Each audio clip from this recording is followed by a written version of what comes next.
Hello, everyone, and welcome to another Motivational Monday. I am your host, David Lewis. There are a few things that can lock a person down and cripple their ambitions for achieving the goals they have for the future, like doubt and fear. We all face them at one time or another, and it is how you look at life and how much you believe in yourself and your goals that will determine whether you will overcome doubt and fear or they will defeat you and rob you of your dreams. Even the most popular questions and sayings we hang on to can reveal the uncertainty that is always lurking around the corner waiting to tell us we can't, or we're not good enough to go all the way and pursue great things. Questions like, do you see the glass half empty or half full? Remind us of the possibility for failure if we don't manage to keep our face propped up with the constant flow of uplifting thoughts or positive confessions. These are real and they truly have value for holding on to our dreams and pushing them through until we get to victory. But the truth is, failure is often a forerunner to success.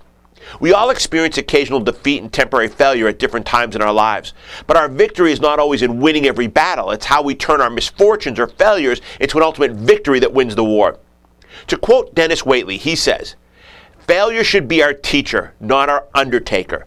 Failure is delay, not defeat. It is a temporary detour, not a dead end. Failure is something we can avoid only by saying nothing, doing nothing, and being nothing." Whether the glass at any given time is half full or half empty is not important. The victory is in knowing that whatever the current situation is, the glass is always refillable.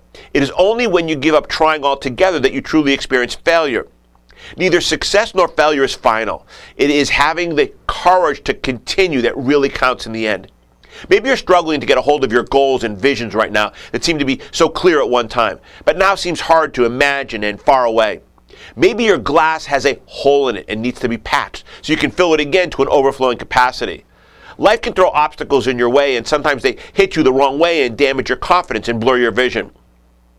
Find out where the leak is and start filling the hole. When you don't know what to do what you know how to do. What has worked in the past to boost your confidence and fire you up to push forward? Return to those things you did to succeed and start filling the glass up again with the water of hope of faith. Sometimes just turning the water on and letting it run will wash out the mud and dirt that has gathered there and blocked your view of who you really are and what you really want to do. Try DLA Online and DLA Live to discover why the top automotive professionals already have. For more information, visit our website at www.davidlewis.com or call us at 321-435-6000.